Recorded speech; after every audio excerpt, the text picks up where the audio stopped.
नमस्कार, विनय आईएएस के चैनल में आप सभी का स्वागत है। मैं सोनी सिंह इस क्लास में आप सभी का स्वागत करती हूँ। जैसा कि डेली आपको झारखंड से रिलेटेड जो भी इम्पोर्टेंट फैक्ट्स है, जो भी टॉपिक्स है वो दिए जा रहे हैं, उससे रिलेटेड वीडियोस दी जा रही है। वीडियोस में आपको जो भी इम्पोर्टेंट क्वेश्चंस है उसके बारे में भी बताया जाता है। ये जो वीडियो है आपको एक समरी के तौर पर दिया जा रहा है ताकि आपका हर एक पॉइंट भी क्लियर हो जाए एक शॉर्ट वीडियो की क्लिपिंग के जरिए। पहले हमने ट्राइब्स के बारे में जाना, जनजाति के बारे में जाना और अब हम झारखंड की मृदा के बारे में डिस्कस कर रहे हैं। कल हमने काली मिट्टी और लाल मिट्टी के बारे में जो भी इम्पोर्टेंट फैक्ट्स थे उसके वो डिस्कस किए थे, उससे रिलेटेड जो क्वेश्चंस थे उसको मैंने डिस्कस किया था। नेक्स्ट जो आपका वीडियो होगा उसमें हम जो भी आपके खनिज अयस्क हैं उनके बारे में डिस्कस करेंगे। झारखंड में पाए जाने वाले विभिन्न प्रकार के खनिज अयस्क कहाँ कहाँ पाए जाते हैं। आज का जो आपका वीडियो है इसमें और भी जो बची हुई मिट्टियां हैं उनके बारे में हम डिस्कस करेंगे। वो कहाँ पाई जाती हैं, उनमें किन चीजों की मात्रा जो है वो कम होती है, किन चीजों की मात्रा ज्यादा होती है, इन सभी के बारे में।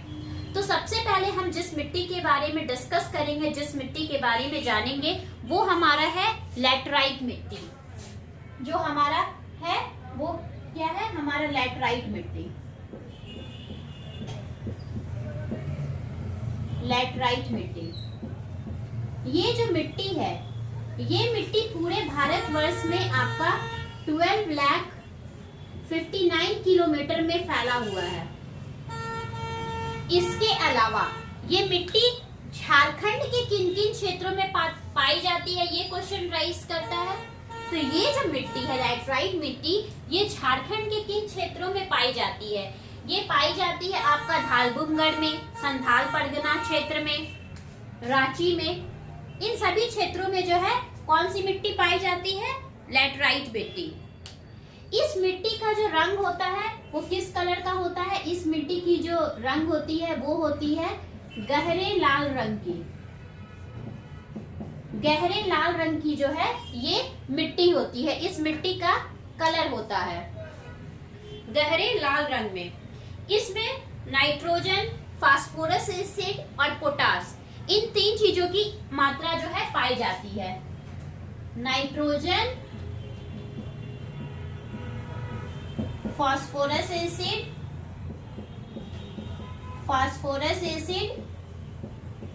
और पोटास, इन चीजों की जो मात्रा है ये इस मिट्टी में पाई जाती है, इस मिट्टी में मिलती है। जो ये मिट्टी अब जिस प्रदेश में पाई जाती है उस प्रदेश में मौसम किस तरह का होता है, वेदर कैसा होता है। ये मिट्टी वैसे प्रदेशों में पाई जाती है जहाँ पे मौसम जो है शुष्क और आर्द्र दोनों जो है कंटिन्यूटी में आते हैं। जैसे कि अभी जैसे शुष्क मौसम का समय चल रहा है तो शुष्क मौसम के खत्म होते ही कौन सा मौसम आएगा? शुष्क मौसम के खत्म होते ही आर्द्र मौसम आएगा। तो ये दोनों जो वेदर है वो 1 by 1 कंटिन्यूटी में चलता रहता है। ये मिट्टी जो है ये उपजाऊ नहीं होती है।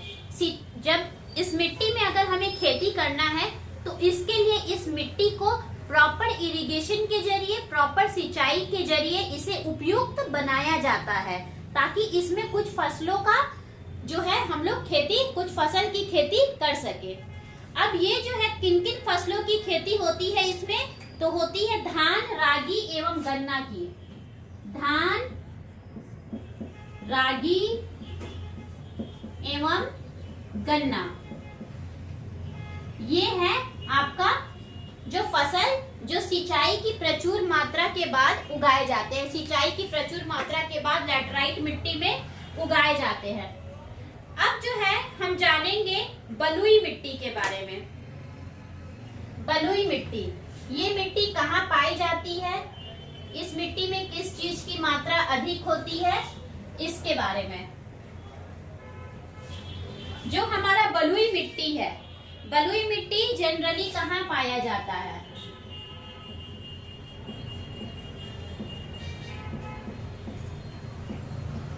बलुई मिट्टी जो है वो जनरली किस क्षेत्र में पाया जाता है? इस क्षेत्र में, दामोदर घाटी के क्षेत्रों में। किस क्षेत्र में पाया जाता है? दामोदर घाटी के क्षेत्रों में। दामोदर नदी जो है, दामोदर नदी के जो घाटी के क्षेत्र है उस क्षेत्र में ये मिट्टी पाई जाती है। इसमें किस चीज की प्रधानता होती है, किस चीज की मात्रा अधिक होती है? तो इसमें दो चीजों की प्रधानता होती है। जो दो चीज है वो कौन कौन से हैं इसमें? बलुआ पत्थर और शैल। बलुआ पत्थर और जो शैल है इसकी प्रधानता जो है ये इसमें होती है, इसमें पाई जाती है। इसमें किस चीज की मात्रा कम पाई जाती है? तो इसमें जो है चूने का अंश जो है वो उसमें कम पाया जाता है, कम होती है इसमें चूने का मात्रा। और ये किस चीज के लिए उपयुक्त है, किस चीज की खेती के लिए उपयुक्त होती है? तो ये मोटे अनाज की खेती के लिए, मोटे अनाज की खेती के लिए ये जो है ये उपयुक्त होती है, मोटे अनाज की खेती के लिए। तो ये किस चीज के लिए पर्पसली था? ये था हमारा बलुई मिट्टी के लिए, कि ये दामोदर घाटी के क्षेत्रों में पाई जाती है। इसमें बलुआ पत्थर और शैल की प्रधानता होती है, चूने का अंश कम होता है और इसमें जनरली मोटे अनाज जो है वो उगाए जाते हैं। अब जो है हम सबसे प्रमुख मिट्टी और जो सबसे ही उपजाऊ मिट्टी है, जो भारत की उपजाऊ मिट्टियों में से एक है, उसके बारे में जानेंगे। और वो मिट्टी है हमारा एलुवियल सॉइल, यानी कि जलोढ़ मिट्टी।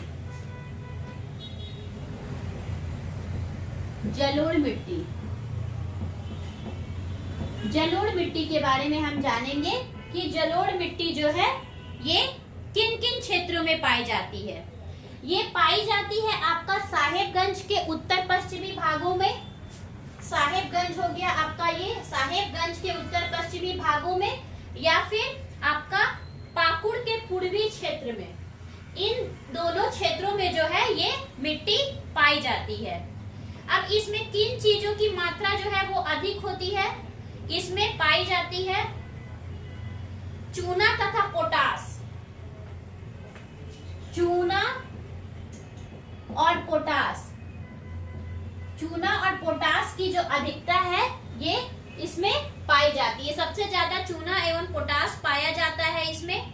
और कमी होती है इसमें नाइट्रोजन तथा ह्यूमस की। कमी इसमें क्या होती है? ये होता है, ये पाया जाता है चूना तथा पोटास जो है वो पाया जाता है, तथा नाइट्रोजन एवं ह्यूमस की कमी होती है, ये जो है ये दो इंपॉर्टेंट फैक्ट्स हैं इस मिट्टी के बारे में। और ये मिट्टी जो है ये दो पर्पसली जो क्रॉप है उसके लिए फेमस है। जो दो फसल है वो है हमारा धान एवं गेहूं। इन दो फसलों के लिए जो है ये मिट्टी उपयुक्त होती है खेती के लिए। ये जो मिट्टी है आपका ये दो प्रकार की होती है, बांगर एवं खादर। 2 टाइप्स का जो है ये मिट्टी होता है, बांगर एवं खादर। तो ये जो 2 टाइप्स हैं इस सॉइल के, जलोढ़ मिट्टी के, इसमें जो बांगर है वो आपको कहाँ मिलेगा? बांगर आपको मिलेगा साहेबगंज में, और जो खादर है वो आपको मिलेगा पाकुड़ में। तो ये जो दोनों मिट्टी है ये इन दोनों क्षेत्रों में पाई जाती है। ये जो मिट्टियां हैं ये गंगा के दक्षिण, जो गंगा नदी है, गंगा नदी के डेल्टा के दक्षिण में भी बहुत अच्छे तरीके से जो है वो फैली हुई है। तो ये था हमारा जलोढ़ मिट्टी के बारे में। और जो लास्ट है हमारा वो है अभ्रक मूलक मिट्टी। अभ्रक मूलक मिट्टी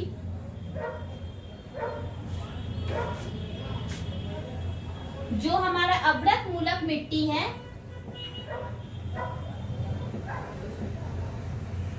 अभ्रक मूलक मिट्टी, ये मिट्टी जो है ये किन किन क्षेत्रों में पाया जाता है?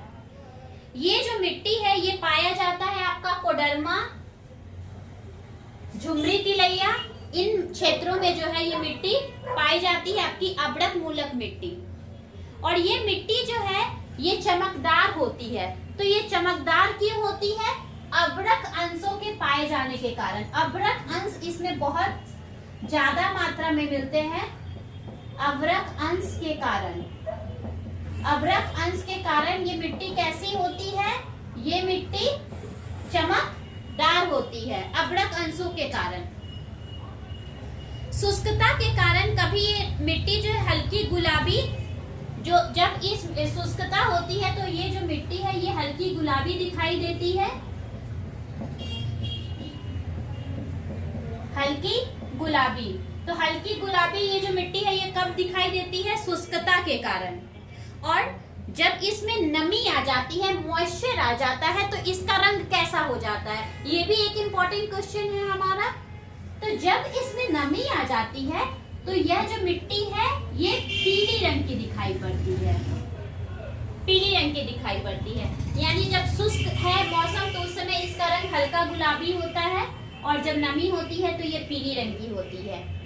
ये मिट्टियों में जैसे कांच के पतले पतली सिल्लियां होती है ना, उस तरीके से ये जो अभ्रक है ये मिट्टियों में मिले होते हैं। अभ्रक का टुकड़ा जो है वो एकदम छोटा छोटा बारीक टुकड़ों में जो है वो मिट्टियों में मिला होता है, और वो पता चल जाता है क्यों? क्योंकि अभ्रक अंश के कारण वो चमकदार होता है। और ये किन क्षेत्रों में पाया जाता है? हमारा कोडरमा, झुमरी तिलैया और बड़का गांव, ये तीन जो क्षेत्र हैं, इन तीन क्षेत्रों में ये मिट्टियां पाई जाती है। तो ये था हमारा झारखंड की मिट्टियों से रिलेटेड जो आपका रेस्ट मिट्टियों के बारे में डिस्कशन था, उसके बारे में मैंने आपको बता दिया। और नेक्स्ट वीडियो जो है उसमें हम खनिज अयस्क के बारे में डिस्कशन करेंगे। That's all.